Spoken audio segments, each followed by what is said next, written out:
alam ko naman may limitation yung yung pag sa mga card, ng senior citizen card, no? Sometimes kasi sa pagkain, maluwag ang mga establishment. Sometimes yung ID lang na may birth date, okay na yon. Pero may mga instances na naiwanan ng senior yung card niya o yung kanyang...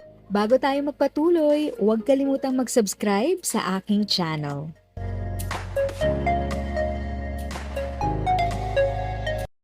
Thank you sa pag-click ng aking video. Good day po sa lahat ng mga nanonood. Sa mga bagong viewers at napadaan lang, by the way, I'm Tita Eda. Welcome to my channel.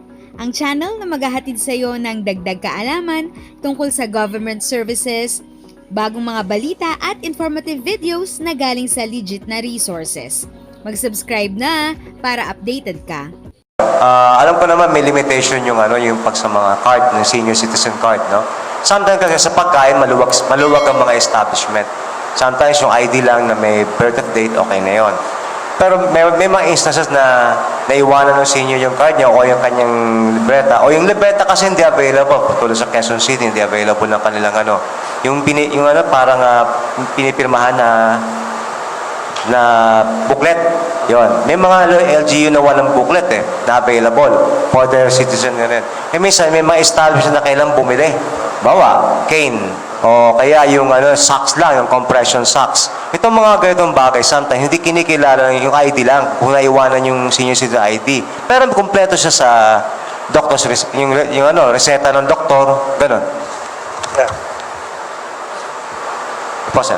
Yeah, actually pinag-usapan natin yan Yan lang, kailangang i-digitalize. Kasi hindi naman kailangan booklet na May QR code, di ba? Still we have to, the way our government responds, kailangan step by step Kaya, yeah, that's true. Pag nalimutan ni senior citizen ng booklet niya, may card siya, yung booklet nakalimutan, or dala niya yung booklet, nakalimutan niya yung card, walang prescription, etc.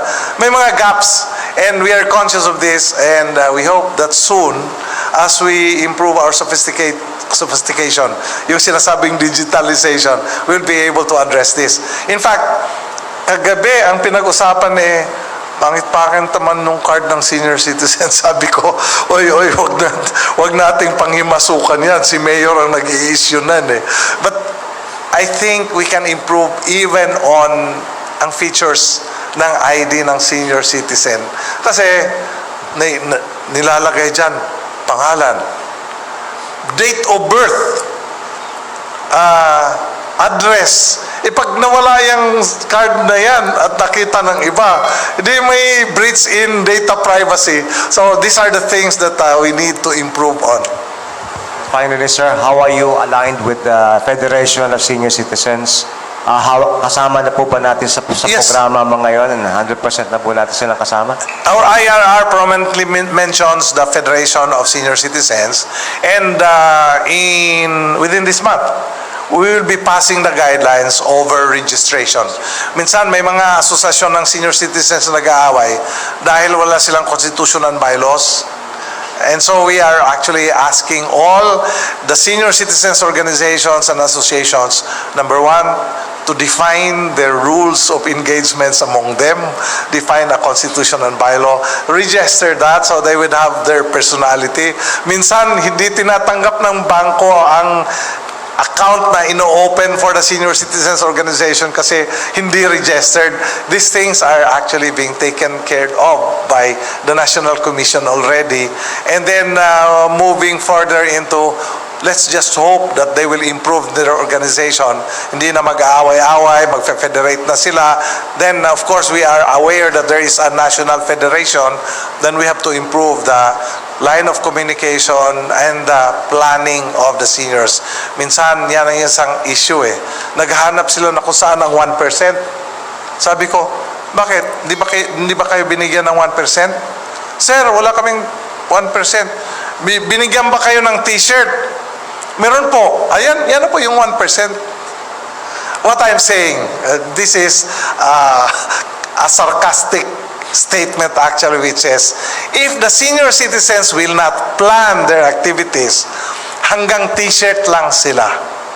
But if they plan things out in terms of development and nation building, in terms of welfare and health, in terms of securing the rights, risk and safety, then some more programs can develop at the local levels. So yan po yung ano namin.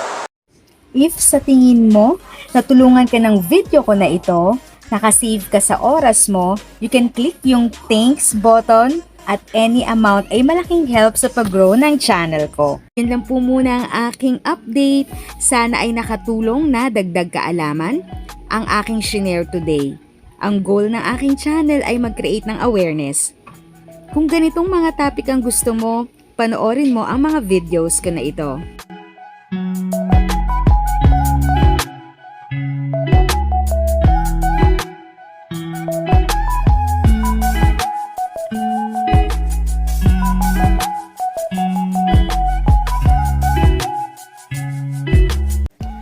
Thanks for watching! Kung may kapamilya, kaibigan o kakilala sa tingin mo ay magiging interesado sa video, please share or tag sila sa comment section. At syempre, if nagustuhan mo ang video, i-like mo na ito at subscribe ka na din. As always, feel free to write your questions, comments, and opinions respectfully. And continue to be a blessing and stay safe!